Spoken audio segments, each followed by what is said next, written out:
Hey, welcome to God's Glory and Men's Real Stories. So glad you all could come back for another episode of Men's Stories and Conversations. First of all, I want to start off by welcoming all my new guests, all my new listeners. This community is definitely growing, and I am so excited about what's happening here. I want to thank all my return listeners that continue to listen and continue to support, continue to subscribe, continue to forward it to other friends that they feel could be blessed by this community. As always, I want you to get comfortable. I want you to sit back, find a safe space to where you can truly listen and feel God's love, but more importantly, see God's glory in men's real stories. So as always, on today's episode, I have another special guest. I have a guest who I met actually through social media after me and him connected, and I just truly felt like this was where God was leading me with my next episode. So I want to welcome my brother Moises Rico to the podcast. Hey, brother, you there? Robert, I'm right here. Thank awesome, you doing great. Me into your platform. Yes. No, I thank you for saying yes and truly taking the time out to be able to speak with me today. Conversate with me, really tap into your story or tap into what's going on in your life. So start off by telling my listeners a little bit about yourself. Yeah, of course. So I may not look it, but I'm 29 years young. I recently turned 29 in September. I am married, luckily. I've been married for about 6 years, I believe, back in 2017. Okay. Yeah. Congratulations. 2023. We've been together, though, for nearly 10 years. And we do have 4 beautiful children. And even though I was not dreaming or looking up to do the work that I do now, again, God is the one that led me here based on my life experiences. And luckily, I'm able to call myself a mental health coach for men. And I help men overcome their mental health challenges and unlock their true strength. Very cool.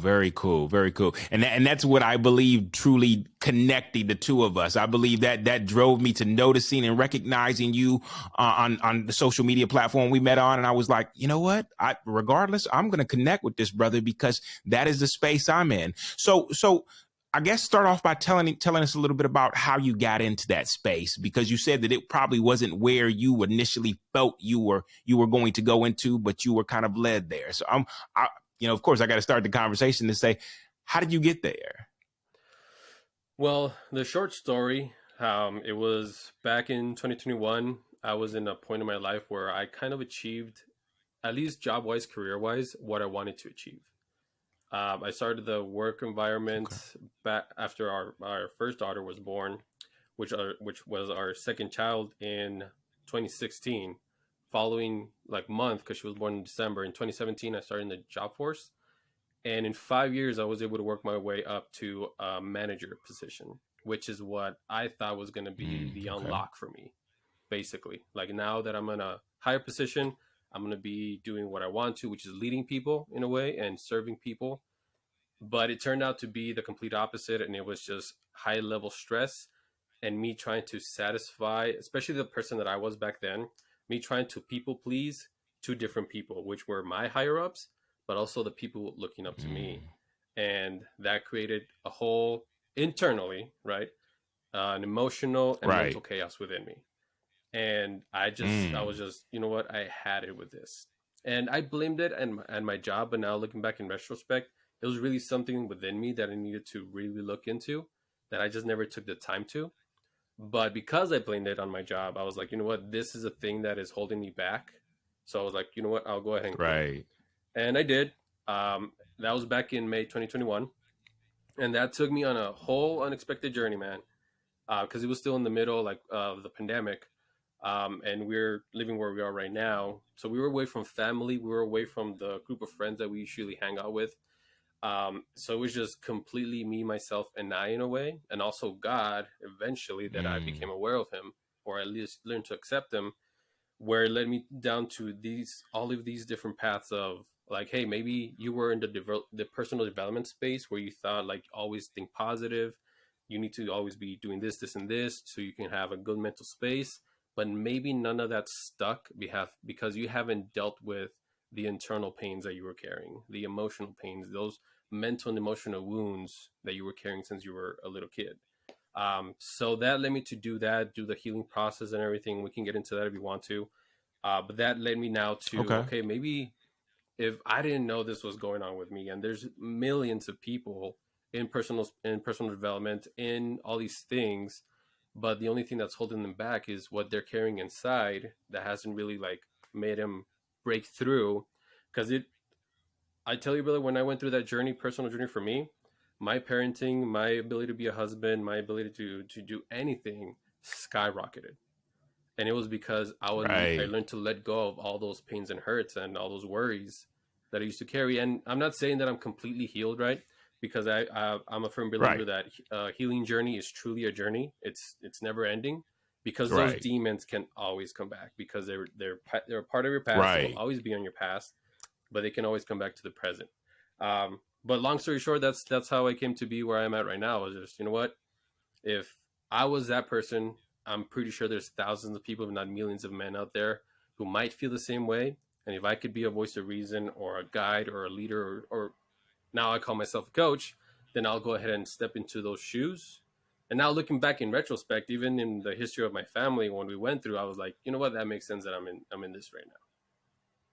Right, right, right. So for my listeners who are ladies, I'm sure they're thinking to themselves, okay, so why just men? Mm. And I, I sometimes have even questioned that, sometimes when I think about where I'm at and why my podcast is solely focused to men. So, I'm curious, what would you say, or how do you normally approach that when people may ask you, why do you focus specifically on men? I think the major reason would be relatability. I think that would be the biggest Okay, one. Just right, being able to relate to the person, because um, even though I know that I can help women because I helped my wife heal from her past, because I was the one leading that front instead of like the other way around, which is in most relationships the opposite, where it's the woman like, hey, you need to heal from your past, husband. To me, to us, it was the opposite end, and I don't know why. It was just the way that God wanted it. But yeah, I know that I right. can help women as well. And I know that eventually, maybe as I broaden my spectrum, but right now I'm focused only on men. Um, I think it's just the relatability, like being able to relate Right. to No, no, no. to a man. And that I agree with you. And that, we don't honestly don't know what it's like to live the life of a woman or some of the things that they go through. We know what we've experienced personally, but a lot of times it's hard to really truly connect. And even though our stories are generalistic, meaning that there are some people that say, okay, well, I'm just going to replace what your thing was with mine. Hmm. And so that's why I do have a lot of women's in this community who listen and not only can share these stories with the men in their lives, but they can pull from this and say, I can connect to that, I understand that. And so as you move forward, knowing that you were kind of called into this space based on what you went through, what was your initial thoughts as you started to kind of like dive in and deal with your own things so that you could help others? To be honest, Robert, it was God lead the way. And recently, well, not so much. Like a few months back, I came into a realization or an acceptance of, like, God has been carrying me this entire time. Literally, because it was a Yeah. huge risk. Like I mentioned, I quit my job in 2021, so we've been living off savings, and my wife is amazing with finances, at least being able to budget properly and figuring things out. She's a godsend for me in that respect, in every aspect, as she is as a mother and a wife. But yeah, she, like, God has been carrying us this entire time, right? So that's how I went into it. Also, I went into this space wanting to learn, not coming into the space of I'm an expert in this already, but wanting to learn. So I looked Mm-hmm. up people who Right. kind of inspired me in a way in my journey, in my healing journey, who kind of like triggered that for me to go on down that path. And I reached out to them like, hey, I would like to learn from you. I'll do anything. I'll work for free even.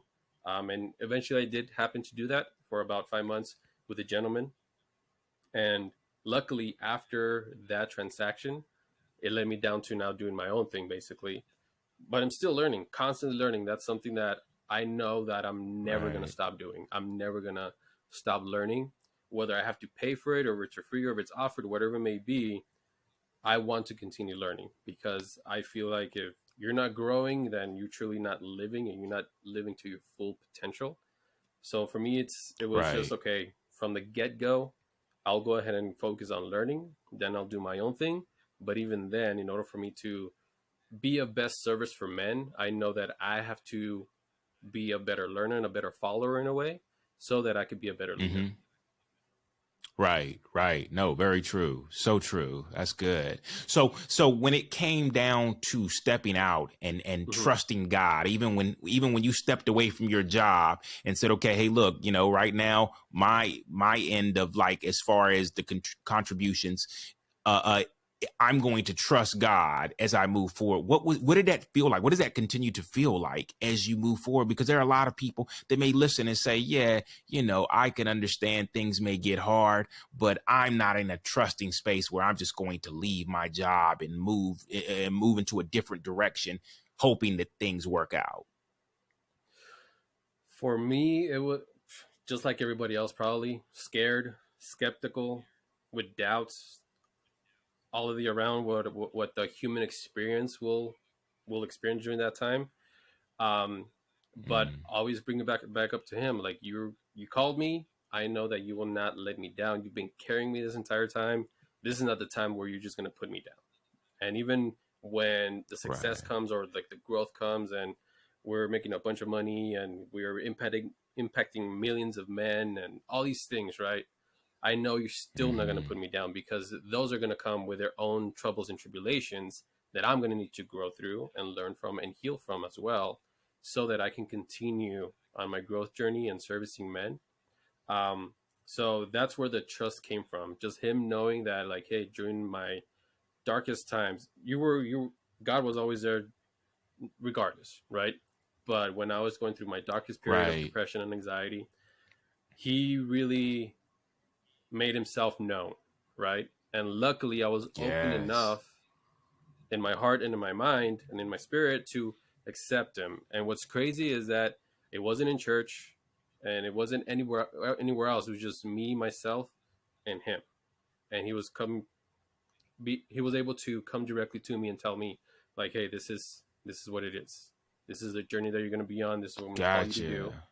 And yeah, luckily that's where we're at right now.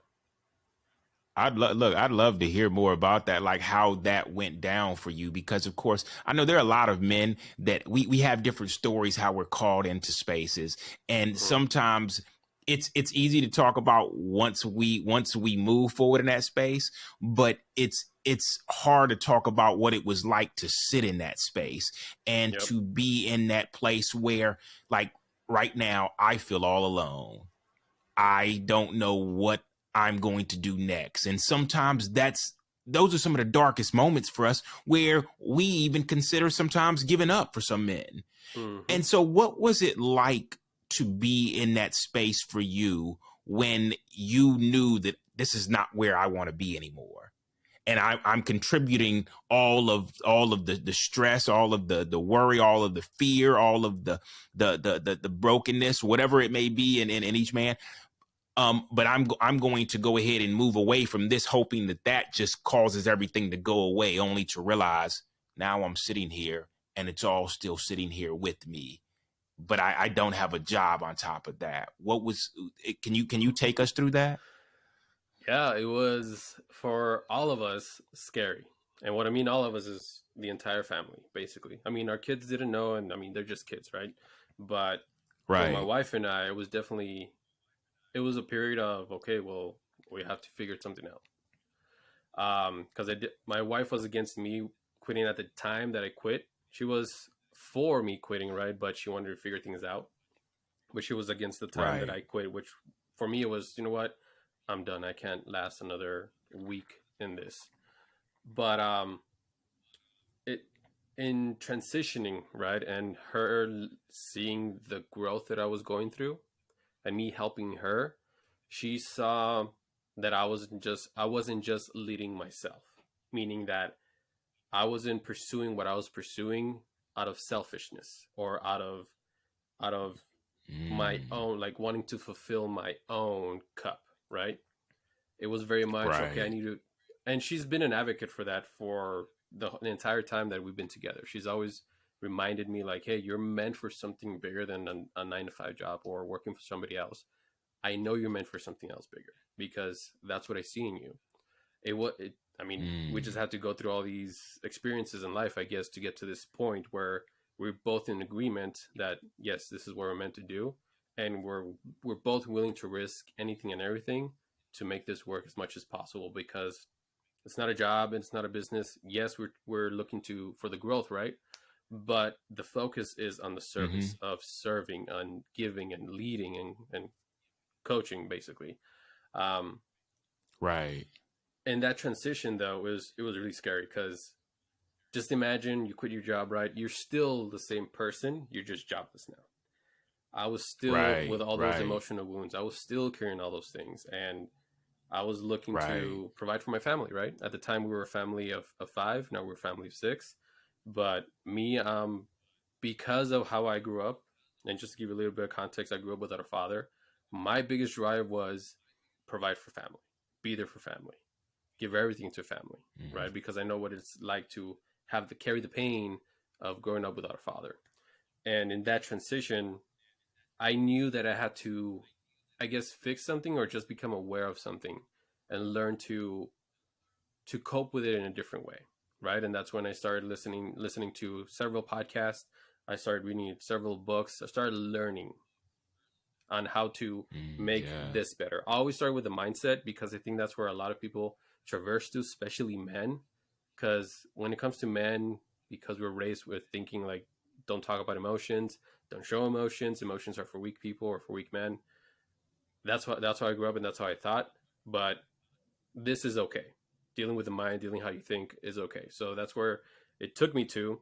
But then again, God leads the way all the time. That's where through those I guess platforms, he was speaking to me and saying like, hey, this is what you need to fix: your heart, your emotions, and your spirit, because that's truly, I don't want to say broken, but that's truly what's going on. That's what you need to tap into. This can be fixed Mm. through here. And again, that's when I went through my healing journey, learning to heal from growing up without a father, because the last time that I saw him was when I was 4 years old.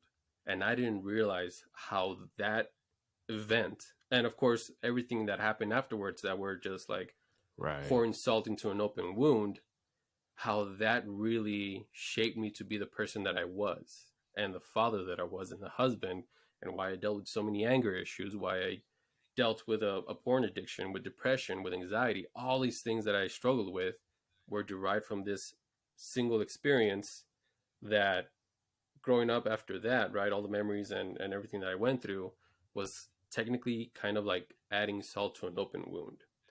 But yeah, in that period, it was scary because my wife was not used to the man that I am right now, right? So she was still the person that she Right. was, holding on to that pain that she had. But again, it was just a trust in God of, you know what, it's all on you, right? It's not all on you, but I trust you. Just truly leaning into him. Yeah, no, yeah. And it's almost like, a lot of times we come to God and we say, God, if you loved us, you would just take this pain away from us. You would just restore me to who you see me to be, and so I don't have to deal with this. But Mm-hmm. I personally have learned, I love to hear about yours as well, but I personally learned that it's in the work we do that restores us to the person he sees us to be. and Yep. and he needs us to do that work in order to be able to see us better on the other side, because he Mm-hmm. knows that that work has to keep happening. It doesn't just end with the past. It carries on into our future as we deal with things, as we deal with family in the future, as we deal with work in the future. He learns that this is an ongoing practice that you're going to continue to have to practice as you move 100%. forward. So if I just take it from you, understand, I'm going to have to keep taking from you. I'm going to have to keep healing you, so-called, from what you've dealt with in the past. So it's the beauty of us going through the process with him. So 100%. in your process, in your process, what were some of the tools that you used? Because I know you said reading was one of Hmm. them, and just trying to enriching your mind with knowledge. What were some of the other tools? And maybe you want to share some of those with us, even when it comes to if you have any books that you were like, this one right here just truly like stood out to me.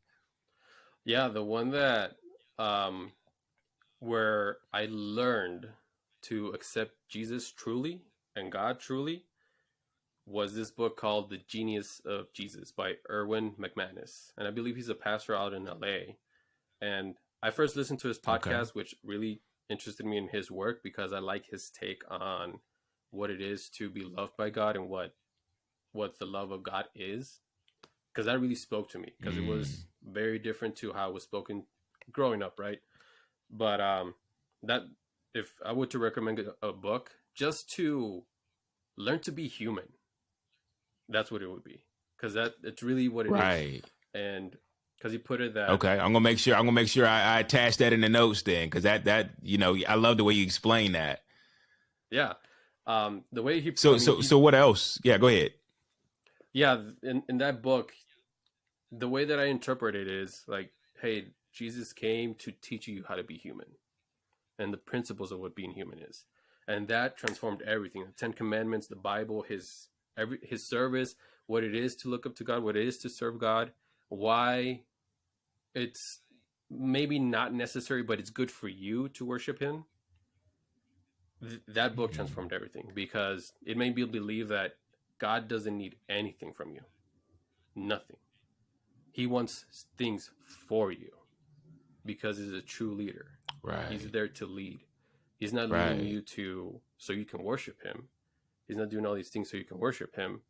He's doing all these things to serve you because he's a loving God and he loves you unconditionally. Right. Right. But I mean, Right. that kind of answered a bunch of questions that people have about God, which is, well, if God loved me, why would he do this? Well, in that book, he also talks about the crucifixion and all these like sufferings, right? Specifically, the one that Jesus Christ went through is those sufferings. He also teaches you how to turn them into something beautiful. And I love to use this example because Erwin McManus is the one that used it in the book and also in the podcast. Is when you look at the cross, right? What do you think? What do I see or what do I think? Yeah. What do you see when you see the cross? When I see the cross, I see the fact that my sins, my life has been the debt has been paid for my Mm, sins. I see somebody who put everything on the line for me out of the love that they had for me to be able to say, I'm going to pay your debt. The sins that you will incur, the sins that you will continue to incur, I'm going to pay the debt for your life. 100%. 100% right. Do you see blood? Do you see brutality? Do you see death?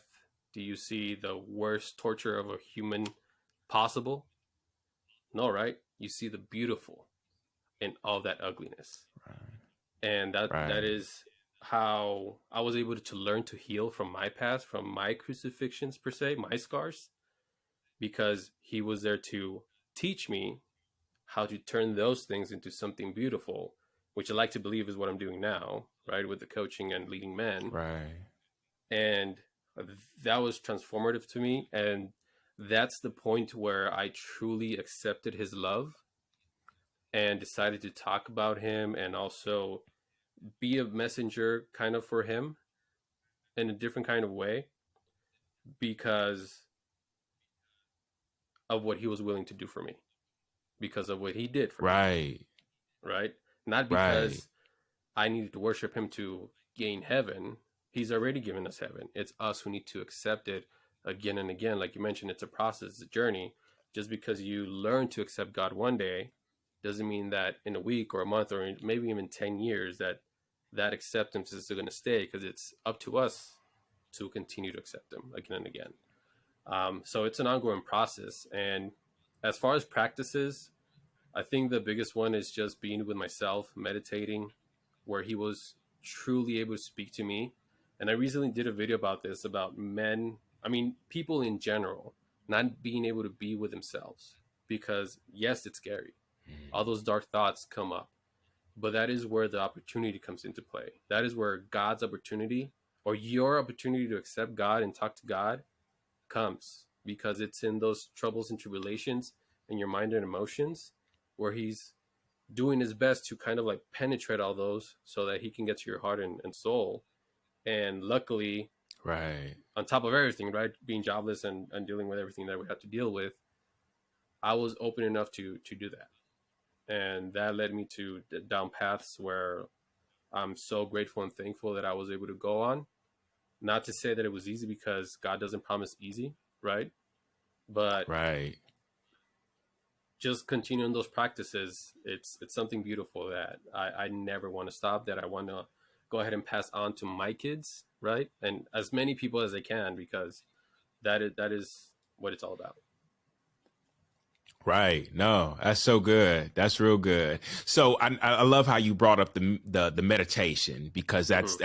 that's one of my favorite practices, and it's something that I will do, in the middle of a work day if need be, because it allows you, like you said, and I love how you pointed out, a lot of us don't want to sit with ourselves because Mm-hmm. all of the things will arise.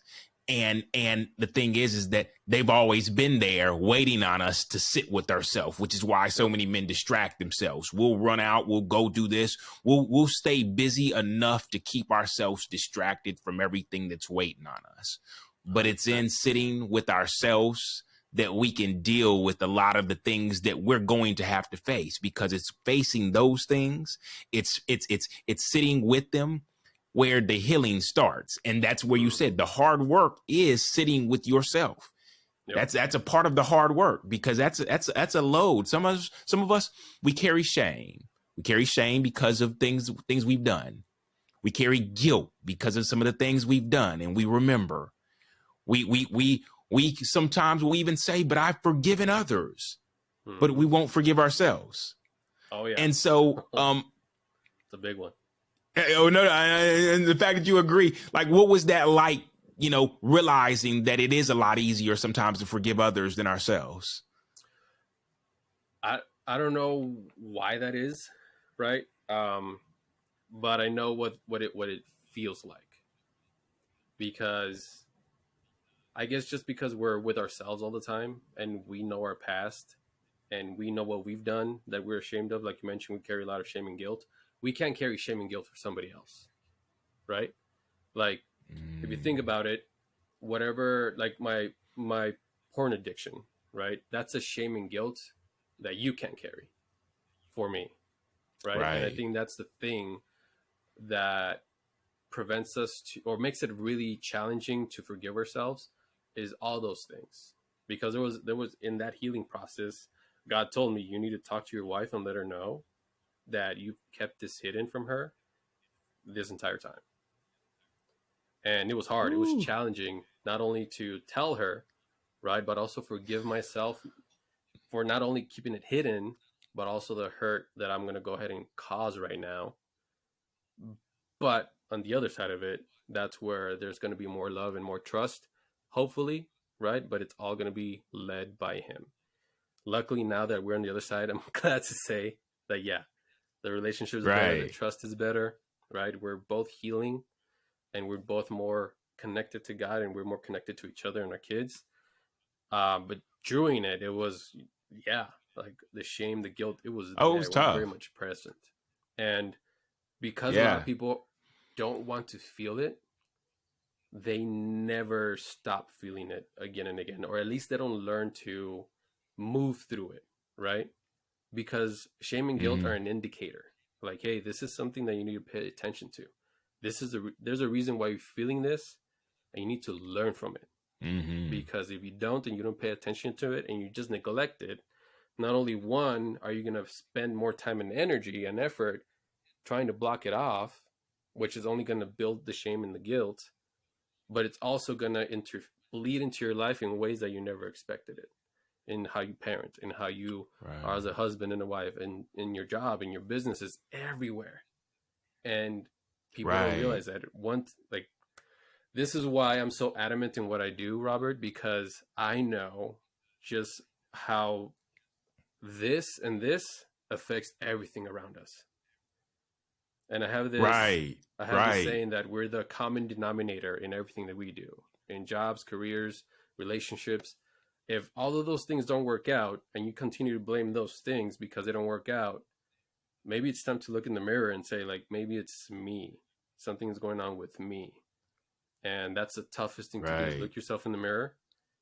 Not only forgive the people who hurt you, right? But also forgive yourself for the hurt that you caused those people. Because we're not all innocent. And we Right. have a stake in Right. everything that we do. But yeah.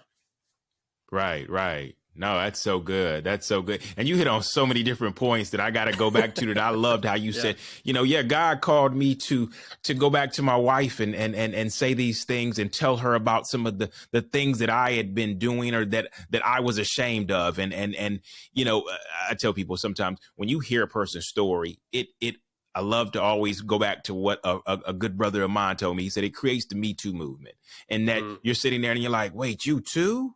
Okay, so yeah, I remember that moment where God will call you to say, okay, so yeah, just because they don't know about it doesn't mean that you don't have to go back and you need to go tell them about that. Yeah, but that's the past. I don't have to bring that up. Why would I do that? Why would you want me to hurt them? That's exactly the Like story those that are would tell thoughts that myself. go through our mind, and it's like, logically, it doesn't make sense, God. Why would you want me to go back and like you already had me somewhat rip the Band-Aid off? You want me to put it back on there and rip it off again? Like, what are you? I sure hope you're holding her together too through this, because I don't think this is fair, nor do I think this makes sense. But if you're calling me to do it, I'm going to do it. And so I too had to do something similar, and that I had to go back and say, okay, well, yeah, I mean, I kind of came clean about a couple things, but there's some other stuff. There's some other stuff that I gotta talk about. I gotta be honest about. A lot of other stuff, actually. So yeah, no, that's one that could right off push a lot of men into like, okay, right logically that doesn't make I sense. feel it right now. I can't obey you on that one, God. Yeah. Yep. Go ahead. I feel it right now. The tension that men are feeling just listening to that, like, whoa, this dude came Yeah. with this. But again, I encourage those men continue, like, that are still listening, hopefully, that didn't shut off because I said that, like, lean into that uncomfortableness, because I was very uncomfortable in that moment, and following in those days as well, because I was seeing my wife in pain and I couldn't do anything about it. Right? I just needed her to learn to. I couldn't. What's the proper word to say it? I couldn't stop her from feeling what she was feeling. Right. Right. That was her journey. My journey was correct. Experience what I'm feeling. Right. The shame, the guilt, and all those things, and just help each other as much as possible through that moment.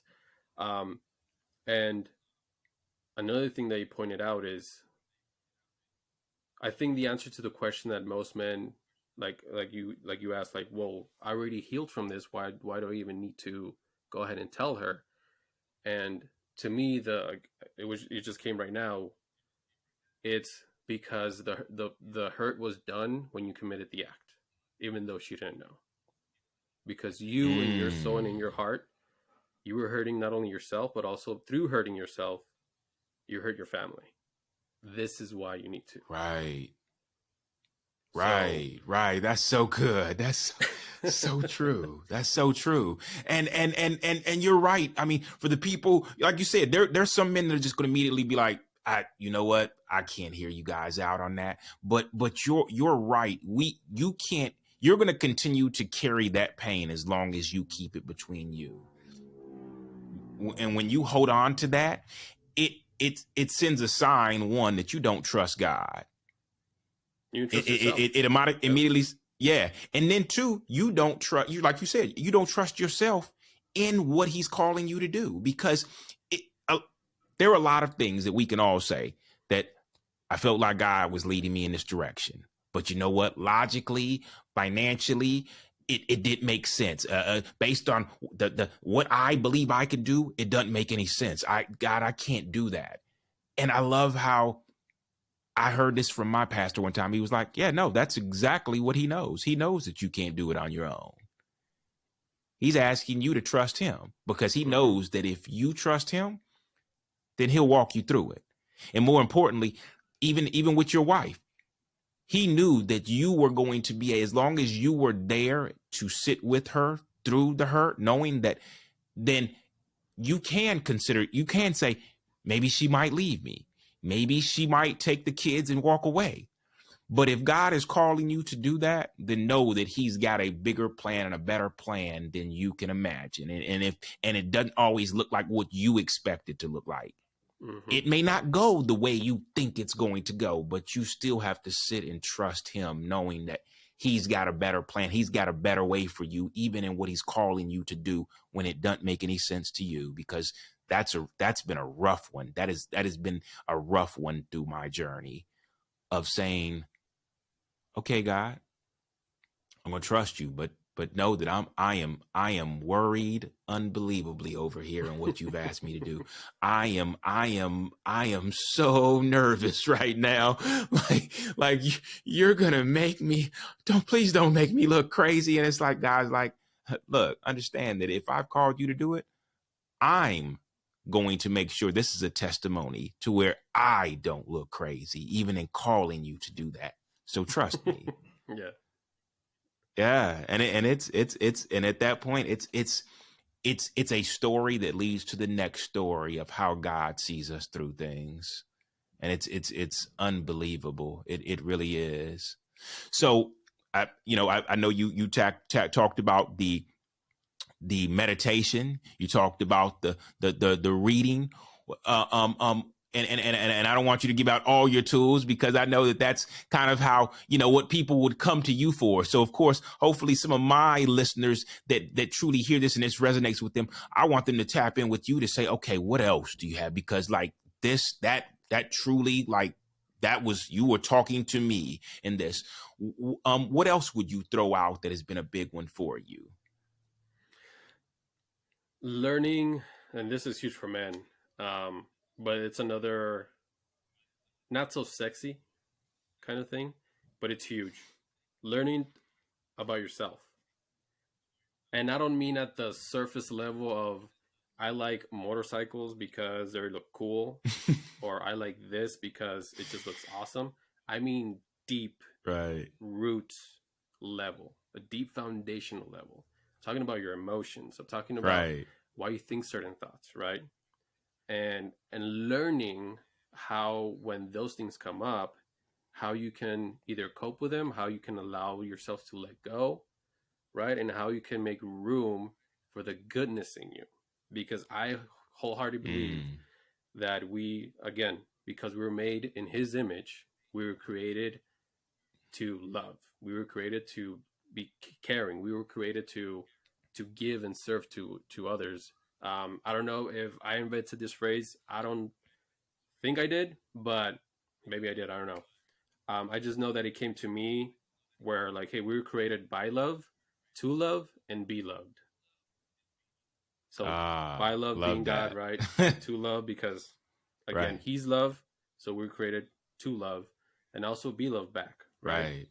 The most important one, though, is for you to be to love others, because you can't give what you don't have. So you don't have love for yourself, you can't give love to others at a deep root level. And that's where, Right. again, learning to know myself, like, hey, the reason why you were like this to your son back then is because you were carrying this pain from growing up without your father, right? And just to give you a little bit of context, if we're allowed to go a little bit deeper here, I'm a Definitely. stepfather. So my first child was my son, and I met him when he was 3, right? And again, the reason why I wanted to be his father is because I kind of saw myself in him, right? He was 3, and I was 4 the last time that I saw my father. He still sees his, but at the time I was like, you know what?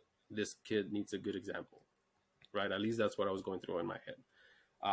But the years went on, and I went into that parental figure, thinking that I'm not gonna be anything like how I was raised, right? No spanking, no yelling, not like just sunshine and rainbows all the time. But I didn't know anything else, Right. right? So I ended up doing the things that my parents gave me as an example of, and it led us to separate in our relationship with my son, because I was, in a way, I was talking down to him for his biological father, and I was trying to talk myself up in his eyes, right? But what I was doing is destroying both of us, destroying his father, but also destroying me, Right. because I was the one speaking those things. And it just came to a bunch of moments of me and my wife talking, and me kind of like being emotional, letting her know, like, I just don't know what else to do to get across to him. And again, that's where that healing journey, right? When I started that healing journey, I realized, like, wow, what I was really technically vomiting on him, as far as like me breaking his father down in his eyes, was what I felt towards my dad. And Right. when that light bulb hit, I was like, whoa. I went immediately to my son and told him, like, hey son, I apologize for what I've done. And I tell him repeatedly, again and again, because I know I did some damage there. And luckily, with what I know and the tools, those are the things that I'm teaching him now. But afterwards, like I mentioned, I went to apologize to him and let him know, like, hey, this is why I did what I did. I love you wholeheartedly, and what I thought I was doing was out of love, right? But what I thought I was doing was right was completely wrong with me, and I'm sorry. Right now, I'm teaching him to love his dad for the Right. way that he is, right? And I'm not so worried about him loving me, because my responsibility is for him to know that I love him. Whether he loves me back or not, that's on him, Right. right? And that's kind of the way Right. that God kind of showed me what leadership and being a parent is. Like, hey, God's job is for him to love you, and it's not his job for him Right. to love for you to love him back. He's going to continue to love you regardless. Right. It's just more Right. beneficial to you, right? For you to learn to accept that Right. love. And that's kind of like Right. how Right. I do my parenting now, and leadership and everything.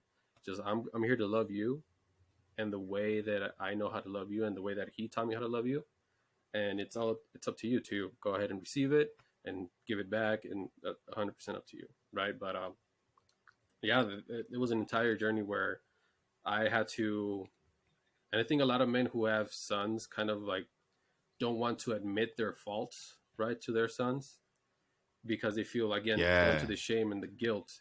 But I encourage everybody that if you mess up, learn to apologize, because that is the best and biggest example that you can give your kids, is them seeing that mom and dad struggle as well, and seeing you how to cope with those struggles.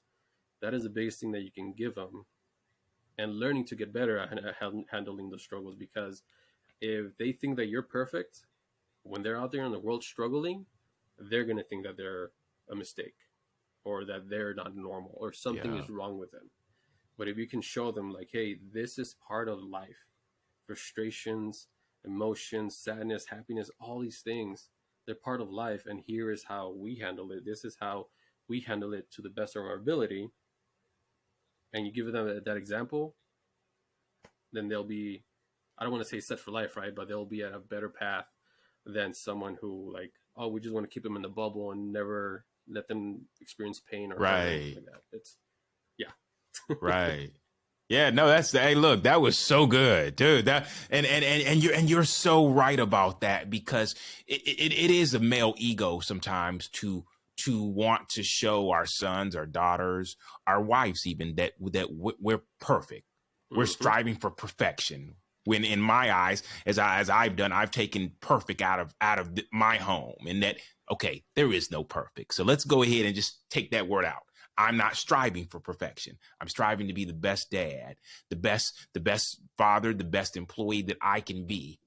And in that, knowing that I won't hit perfection, but in that, in wanting to be the best version of myself, I also have to know that my ego should never come in the way to not be able to say, I'm sorry, I messed up. I was Mm-hmm. wrong. I And was that's a wrong. And big, even as your father, I was wrong. yeah, 100%. And I think with men specifically, that's a big battle that I experienced myself going through that healing journey, is learning to kind of put ego on the other side. Because one thing that I learned about ego through another book, and I think a podcast as well, is that ego tells you like you're the best of the best or you're the worst of the worst, and sometimes at the same time combined, right? And it stops you from admitting your faults because you think you're the best of the best, right? And also at the same Right. time, it stops you from admitting your faults because you feel like you're the worst of the worst, so you don't deserve better. So it's kind of like those two Mm. dynamics at the same time together within your ego. But ego is like something that, again, the way that I teach my clients and also like myself and also my son is, think of it if you have asthma, but you want to be an NFL player, right? But this is the only crutch that you have. There's thousands of NFL players who have asthma, right? But those things didn't hold them back. They just learned how to cope with it, right? They know they were not going to be able to Right. get away from it, right? Maybe, hopefully, through medication, all these things, they were able to lower it down as much as possible. But it was still very much something that they were going to have to struggle with. You can either tell yourself, like, this is what I'm struggling with, I'm never going to be that, right? Or you can learn to still struggle with this, learn to struggle with it, and learn to minimize the struggle so that you can continue down that path that you want to be. And you can relate that to any type of issue, whether it's financial issue or any like me that I struggle with depression and anxiety. I know those things can come back, especially with past traumas, right? The past is the past, but it's still gonna be here and in here, right? We still carry those things. But becoming aware of that Right. and knowing like, hey, this is what I went through, this is how I feel about it, and this is how it affected me. Now I know how it affects me and how it can show up in my life. Now I can better prepare for it, so I can minimize or even nullify the effect of my past and my past hurts in my present and the future. And Right. that is why that work is important, internal work and removing the ego as much as possible. Right, right, right. Because it is okay, even though we've been told differently, it is okay for men to not carry an ego, not to have an ego, even though we have seen it in the past. A lot of us go back to the blueprints of how we've seen our fathers and our grandfathers and uncles be. It is okay to move in a different direction, even though Mm-hmm. the blueprint you saw was one way, and so that requires unlearning what we've seen, and a lot of times that's ego. Yeah, It a lot doesn't of times help it in is. any area. Yeah, that's And good. That's I believe good. there's a I believe there's like a good twist on things, right? Because when people hear ego, a lot of it goes to the negative, right? But I do also Right, believe that there's a good side of it where it does push you to do certain things that you might not have done. It's just learning to not let the ego get in the way of the things that you actually need to get done that you don't want to, which is like the emotions and the apologizing and seeking repair, seeking help, all those things. Like, men are known for not asking directions because of ego. Like, I know how to get there. Like, I don't need to go ask the gas station, right? And I think that's the same thinking that when men come across when it comes to their mental health and emotions and anything, right? I don't need to ask for help, and that's ego talking. That's when ego's right, getting in the way, right, right? But when it comes to like, you need to, I don't know, show up in a certain way, where you do need to show yourself as this, I guess, higher being per se, right? Because now your family's being a threat. Now you need to go ahead and tap into ego, fill yourself up thinking that, yeah, I can take these guys. Not, but now because your life or your family's life is in the way, now you can go ahead and tap into that and go into motion in a way, right? And right, the reason where I learned that from was this book called The One Thing. And in this book, this guy talked about you're never going to achieve perfect life balance, right? So go ahead and throw that out the way. There's not going to be 30% family time, 30% work time, 30% me time, right? So you're not going to have that. right, So throw that out the window and learn to counterbalance, right? There's going to be a period of time where you maybe it's 70% work time and 30% family time and 0% me time. And once that gets too right, much, where like now you need me time, counterbalance it. Okay, now during this week or this month, I'll go ahead and focus on family, reduce work, and increase me time. And then learn to be right, fluid with that through life, but the destination is going to still be the same. You just need to go ahead and learn how to mobilize yourself mentally and emotionally and physically so that you can get to that destination without being so rigid to stick into a certain routine or a certain whatever it may be, and just learning to go with the flow per se, right? But with a purpose though.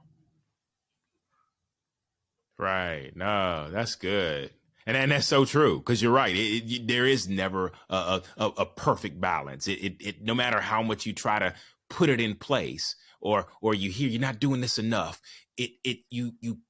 you have to be intentional Mm-hmm. about some things, and sometimes the intentionality has to swing in the direction of you, Yeah, and because that's if you're not intentional about, go ahead.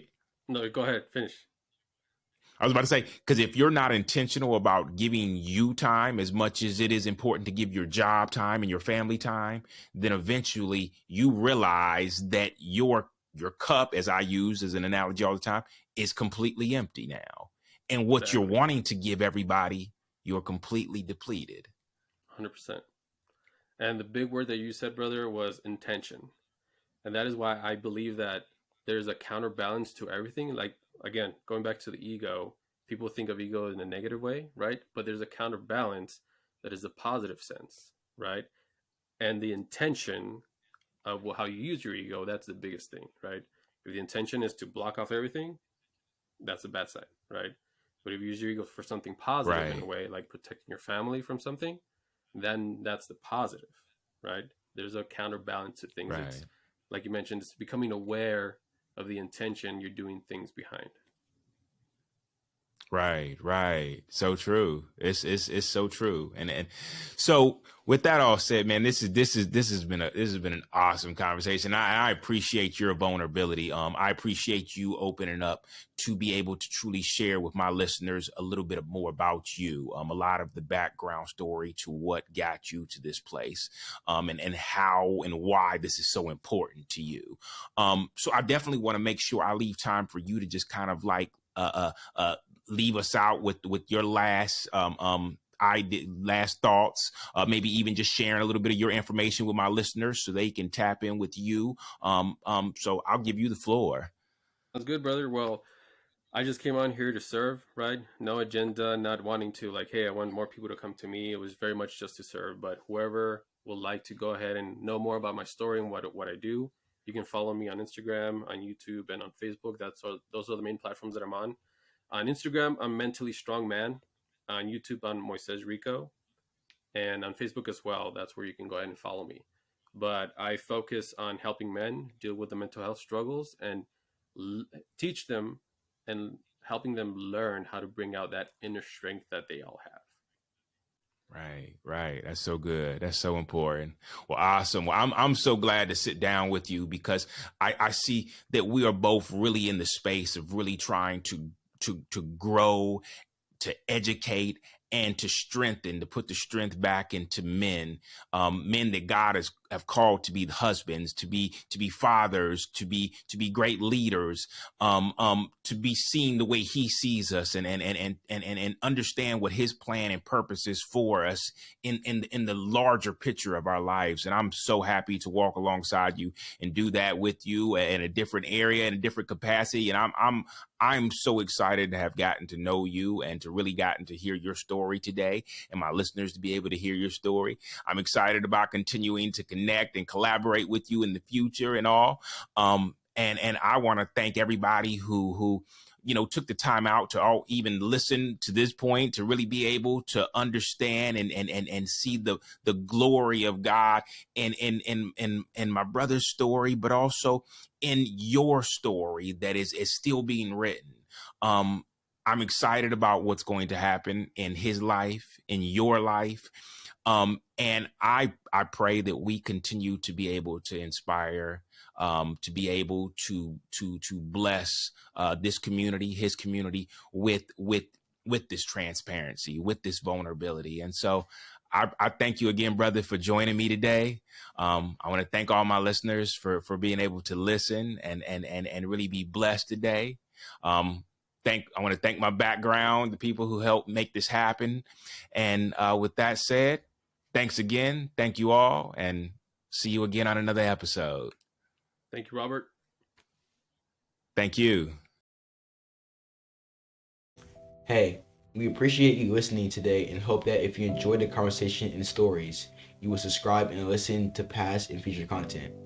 Feel free to comment, as we would love to read your comments and pray over all of our listeners.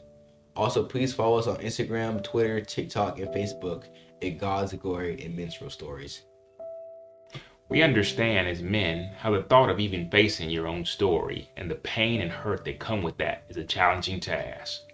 But we don't want you to feel like you are all alone, because you are not.